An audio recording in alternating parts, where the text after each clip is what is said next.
हम भगवान से प्रेम करते हैं, हम भगवान की पूजा करते हैं।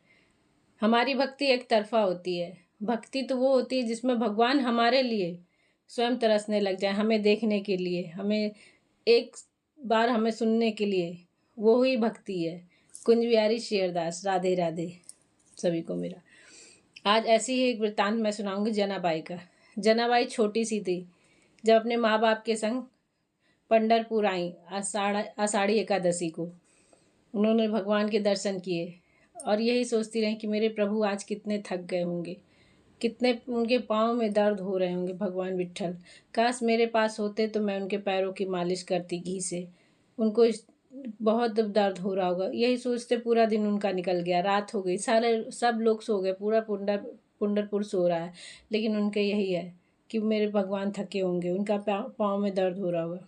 इतना सोचते सोचते भगवान स्वयं उनके पास प्रकट हो गए और पैर फैला के आगे बैठ गए। बोले कि दबाओ मेरे पाँव, अगर तुमको ऐसा ही लगता है तो दबाओ मेरे पाँव। तो वो दबाने लगी तुरंत।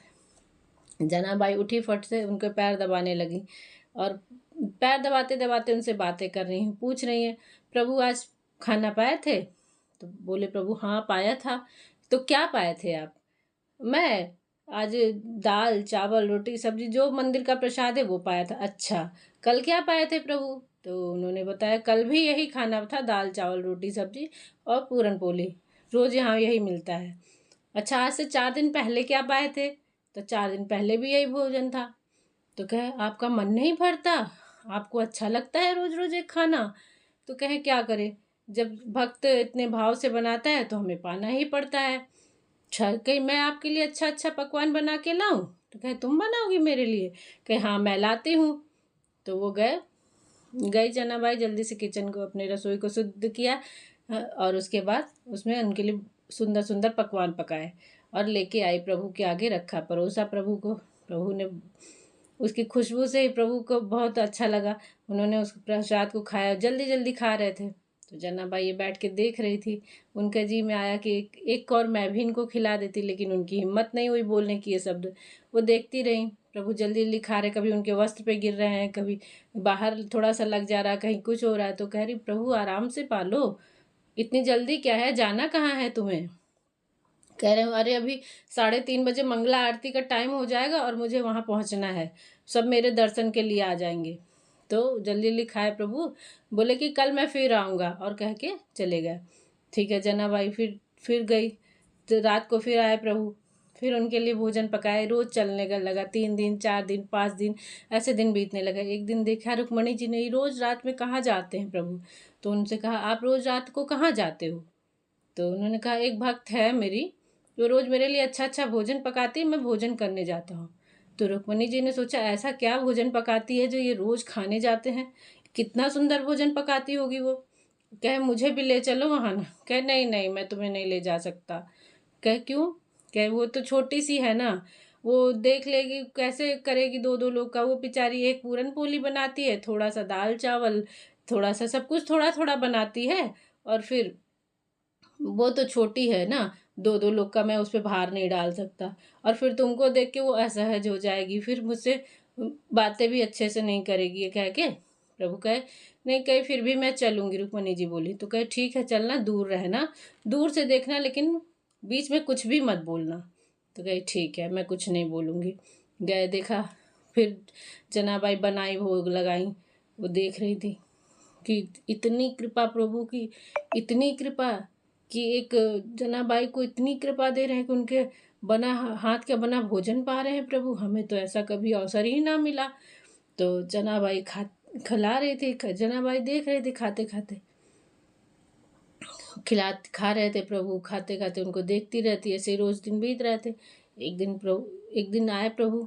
तो जनाबाई दिन भर का काम करके, आटा चक्की पीस के, दिन भर बर्तन कपड़ा ये सब काम करती थी मानदेव के यहाँ। काम करने के बाद रात में आटा चक्की पीसती थी। आटा चक्की पीसते पीसते वो भजन गा रही थी। भजन इतना सुंदर भाव से गा रही थी कि प्रभु आ गए उस समय। वो चुपचाप उनका भजन सुन रहे हैं, खड़े होके टेक लिया एक खम्भे से अपने को और सुने जा रहे उनका भजन। इतना अच्छा लगा। फिर उन्होंने उस भजन को सुनते सुनते एक पत्र निकाला और लिखने लगे उस पर उनका भजन। तब तक उनकी नज़र पड़ी जनाबाई की। तो कहे, प्रभु कहे कि प्रभु कहे कि तुम भजन गाओ, रुको नहीं। कहीं मैं कैसे गाऊँ, मैं तो चक्की चला रही हूँ, मैं एक साथ दो दो काम कैसे करूँगी। तो प्रभु ने कहा लाओ मैं चलाता हूँ चक्की तुम्हारी, तुम भजन गाओ। तो ये सुन के वो जनाबाई कही ठीक है। तो उनको भोजन परोसा, खिलाया, पहले भोग लगाया, फिर कहीं अब मैं भजन गाती हूँ। तो फिर प्रभु सुनने लगे भजन। तो कह लाओ मैं चक्की चला रहा हूँ। तो चक्की वो चलाने लगे। तो जनाबाई कहती आप तो इतने गहने पहन रखे हो, इसकी खरखर से कोई आ जाएगा, और कितना शोर मच रहा है इससे भी। तो भगवान ने अपने सारे गहने उतार दिए, कह लो अब ठीक है, लेकिन तुम भजन मत रोको, भजन गाती रहो। भजन गाते गाते काफ़ी समय निकल गया। भगवान भी उनके भजन में इतने लीन हो गए थे कि उनको पता ही नहीं चला कब सुबह हो गई। जैसे उन्हें लगा कि अब तो द्वार खुलने वाला है मंदिर का, वो भाग के, जनाबाई का कंबल पड़ा था उसी को उन्होंने ओढ़ लिया और भाग के पहुंचे मंदिर। बस जैसे पहुंच के खड़े हुए कि कपाट खुल गया, पर्दा हट गया।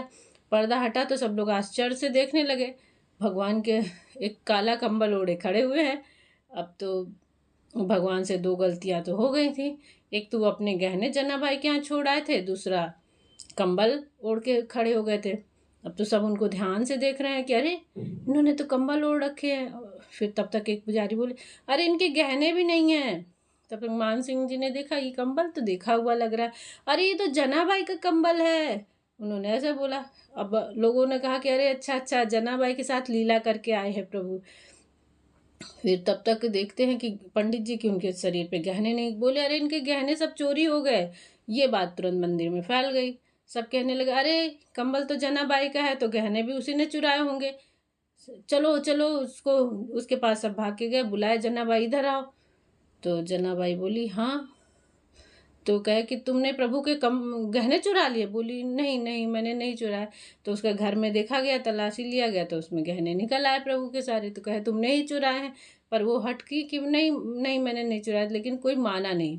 ठीक है, सब कहे अब क्या इसको सजा मिलनी चाहिए। बोले इसे फांसी दे दो। तो अब तो उसको ले जाने लगे जनाबाई को, छोटी बच्ची है। फिर मान सिंह जी समझ गए कि अब प्रभु इनके संग लीला कर रहे हैं, इनको अपने में लेना चाहते हैं, अपने साथ रखना चाहते हैं, इसलिए प्रभु ऐसी लीला रच रहे हैं।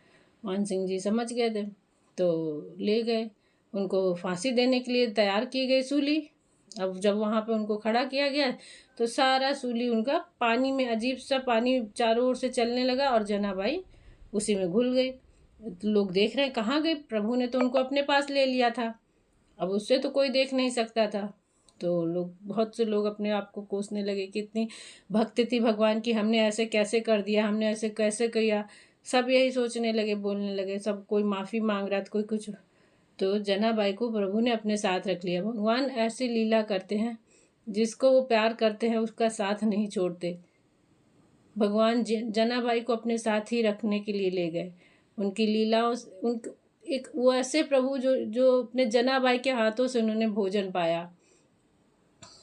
जब वो भोजन पवाने लगी तो जब उनका हाथ उनके मुंह तक पहुंचा, खाते खाते प्रभु को अचानक से उन्होंने एक दिन भोजन पवा ही दिया था।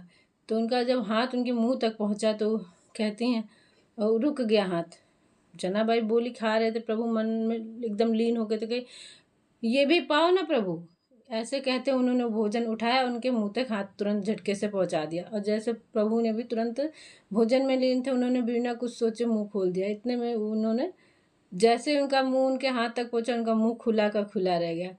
तो जनाबाई के संग प्रभु ने ऐसी ऐसी लीलाएं की कि जनाबाई धन्य हो गई।